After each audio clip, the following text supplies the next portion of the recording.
نہ صرف قاضی فائز صاحب یا جن ججوں کا ہم نے ذکر کیا ہے وہ فیصلہ کرنے پر تل جائیں،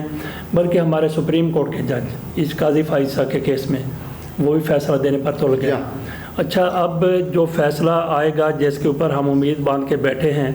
کہ فیصلہ بالکل قانون کے مطابق آئے گا، پہلے کیوں نہیں آیا؟ بالکل، یہ بھی ایک عام سوال ہے،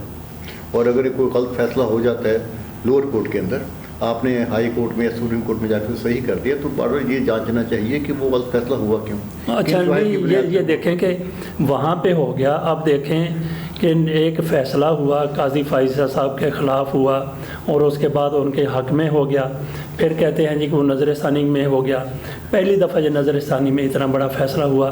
تو اب بھی یہ غلط فیصلہ ہے، تو پھر کہاں جائے انصاف لینے والے؟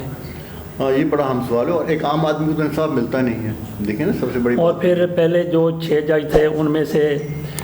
پہلے 7 ججوں نے فیصلہ کیا تھا، یہ فیصلہ کیا ہے 6 ججوں نے۔ جی ہاں، پہلے 7 ججوں نے کیا تھا، تو 7 ججوں کا فیصلہ 6 جج کیسے تبدیل کر سکتے ہیں؟ بالکل بالکل، بہت سارے قاضی صاحب کے اس فیصلے میں بہت سارے نئے سوال اٹھا دیے ہیں، اور وہ سوال ایسے ہیں کہ جن کا کم از کم قانون کے پاس کوئی جواب نہیں ہے۔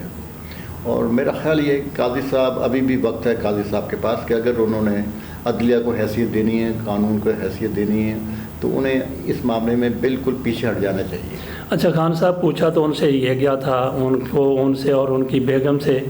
کہ آپ نے کیسے پراپرٹیز بنائی لندن میں؟ جی ہاں۔ اچھا، اس کا جواب دینے کی بجائے انہوں نے کہا جی کہ یہ عمران خان بے ایمان ہے، صدر یوں ہے،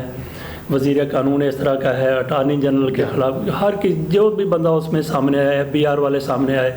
کوئی بھی سامنے آیا، کوئی وکیل مخالف سامنے آیا تو انہوں نے کردار کشی کی۔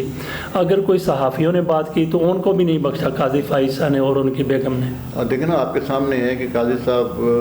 جب ان کا مقدمہ چل رہا تھا تو صدیق جان جو تھے ان کو بلایا گیا اور جس طریقے سے ان سے بات چیت کی، اور تکبر کی چوٹی پر،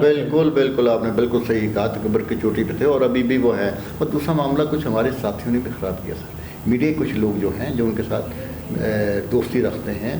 تو انہوں نے بھی ان کو کہا کہ جناب میڈیا آپ کا کیس جتا سکتا ہے، میڈیا کیس نہ جتاتا ہے نہ ہراتا ہے، وہ تو بیان کرتا ہے کہ کیا ہو رہا ہے کیا نہیں ہو رہا۔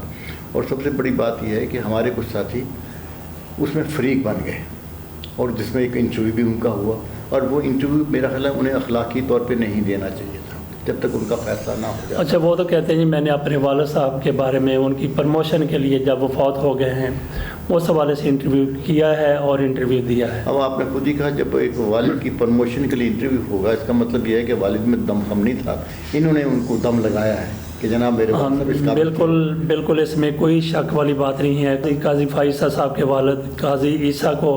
قائد اعظم نے باقاعدہ ڈانٹا تھا فنڈز کی وجہ سے، اور پھر معاملات اس حد تک گئے تھے کہ بلوچستان کے کئی حصے جو پاکستان میں شامل ہونے چاہیے تھے، خاران وغیرہ، تو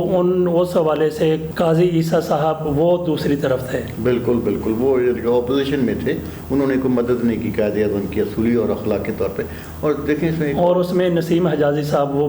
بہت بڑے رائٹر، بہت بڑے پاکستانی، وہ بھی ان کی مخالفت کرتے رہے کہ یہ قاضی عیسیٰ یہ کیا بات کر رہے ہیں۔ اور دیکھیں سب سے حیران کن بات یہ ہوئی ہے کہ جب انہیں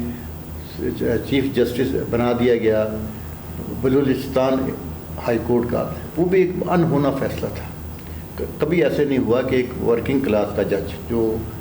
وکیل جو کام کر رہا ہے، ایک اچھا وکیل آپ اسے ایک دم چیف جسٹس بنا دیتے ہیں۔ ایک طرف سینیورٹی کے معاملے پہ آپس میں یہ بہت چیک پلیشز پائی جا رہی ہے، اور ایک طرف یہ ہے کہ آپ نے انہیں چیف جسٹس بنا دیا، اور اب جو نئی جنگ لڑ رہے ہیں وہ اپنے آنے والے دنوں میں کیونکہ ان کو پتہ ہے کہ انہیں چیف جسٹس بنایا جا سکتا ہے، وہ اپنی اس حق کے لیے لڑ رہے ہیں۔ وہ اپنے حق کے لیے لڑیں، لیکن اس کے لیے ضروری ہے کہ وہ قانون کو دیکھیں اور خاموش ہوں، مقدمہ جنہوں نے فیصلہ کرنا ہے ان کے اوپر چھوڑ دیں کہ وہ ان کے بارے میں کیا فیصلہ کریں۔ اچھا، ابھی جو ہے نا قاضی فائزہ صاحب اپنے والد کو پورے پاکستانیوں کا ہیرو بنانے کے لیے اپنے والد قاضی عیسیٰ کو ہیرو بنانے کے لیے ادھر ادھر کی کوڑیاں لا کے پوری دنیا کے سامنے رکھ رہے ہیں، انٹرویوز دے رہے ہیں، اور جب بھی کوئی بات ہوتی ہے تو اپنے باپ کی اور پاکستان کی بات کرتے ہیں، حالانکہ ان کے والد قاضی عیسیٰ صاحب پاکستان کے، اگر وہ بانیان پاکستان کے ساتھیوں میں شامل تھے تو ان کے اوپر کرپشن کے الزامات تھے، اور پاکستان کے خلاف سازشوں کے بھی ان کے اوپر الزامات تھے، اور یہ بھی سنا ہے کہ کسی ملک میں وہ سفیر رہے تو وہاں بھی ان کو فراڈ کے حوالے سے بھی ان کے اوپر کچھ نہ کچھ تھا۔ بالکل۔ اچھا، تو ایسے بندے کو ہیرو بنا رہے ہیں قاضی فائز صاحب، اور جس طرح کا باپ ہوتا ہے اس طرح کی اولاد بھی ہوتی ہے۔ ہمارے سامنے آ گیا جس طرح کے ان کے والد تھے، جو کچھ ان کے اوپر الزامات سامنے آ چکے ہیں وہی ان پر الزامات ہیں۔ اور اب دیکھیں، اب ان کی بیگم جو ہیں انہوں نے دوبارہ خط لکھا ہے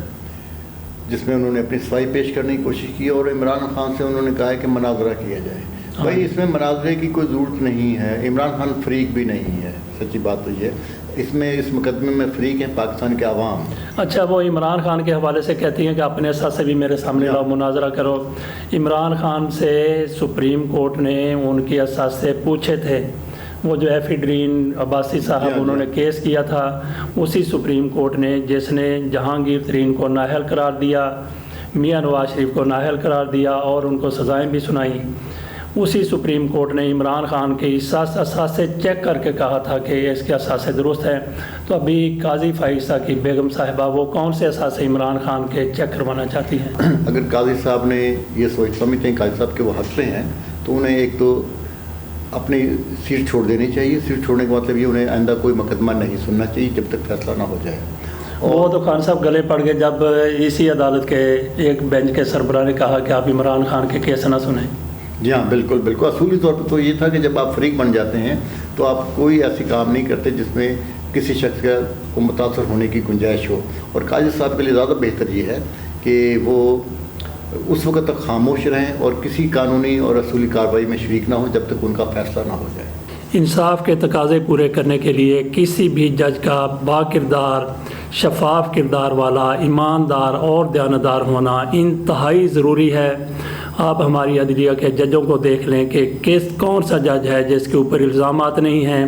جس کے دوسروں کے ساتھ رابطے نہیں ہیں، کس نے قانون کو